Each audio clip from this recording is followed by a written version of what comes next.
On the magician's table, there are 4 tools: a pentacle, a cup, a sword, and a wand. These aren't just nifty occult objects, they are symbols of the magician's power. The ability to wield all 4 of the occult elements and thus have power over all creation. The elements aren't just something that shows up in the tarot. They're an important part of astrology too. Every single one of the signs has an element. There are 3 signs for each element, and each sign is a unique expression of the element that it belongs to. Learning how to work well with the signs, understanding what they are and what they want, is an important part of the magician's work, learning to wield the elements. The signs take the generalities of those 4 elements and they make them more specific, more able for us to interact with them. For instance, there are the 3 fire signs, Aries and Leo and Sagittarius. Aries is fire just starting out. It's the power of a lit match.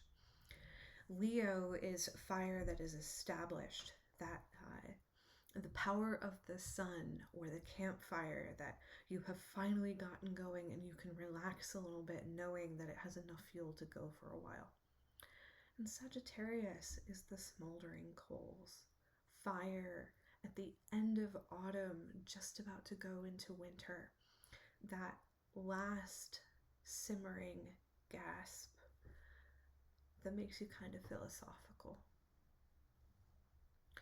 Each of the elements isn't just power. We're not just talking about the power of emotions, the power of the will, the power of determination, or the power of the mind. The elements also ask things of us. Whenever we have an elemental emphasis in our astrology, whether that is in our personal natal charts or by transit, the elements are asking us to develop certain virtues, at the risk of using a very old-fashioned word. The water signs are asking us to develop emotional intelligence. The earth signs are asking us to develop discipline and practicality.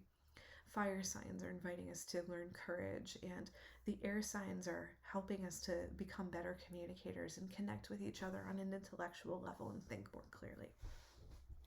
Something that people ask about a lot is, what does it mean when they have a lot of a particular element in their chart and not much of another?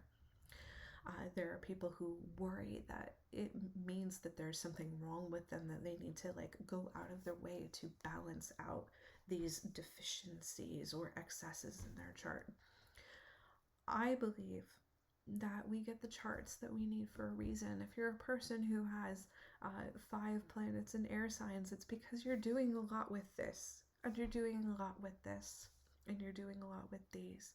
You're thinking a lot, you're speaking a lot, and you're perceiving a lot. And that's going to be very important for what you're here to do. It's a strength for you. And if you're a person who doesn't have a lot of things in air signs, it doesn't mean that you're stupid. It means that you're majoring in something else in this lifetime. No, of course I say that, and it's a little bit idealistic. There are people who are like, Ada, I have work that really requires me to have a lot more energy for talking than I actually have. And sometimes jobs like that don't make use of what you have in your chart are really important to us. And so there are things that you can do to drum up a little bit more energy in the elements that you're lacking in. It's a technique in astrology that we call remediation, and it's frankly one of my favorite things to explore, and I don't get to explore it enough with clients. But it's important to understand that just because you don't have a perfect symmetry with all 4 of your elements doesn't mean that there's a problem with you or you are in some way defective. You're just a specialist, and finding a way to use that specialty, that way in which you are a particular elemental, is one of your personal keys to happiness.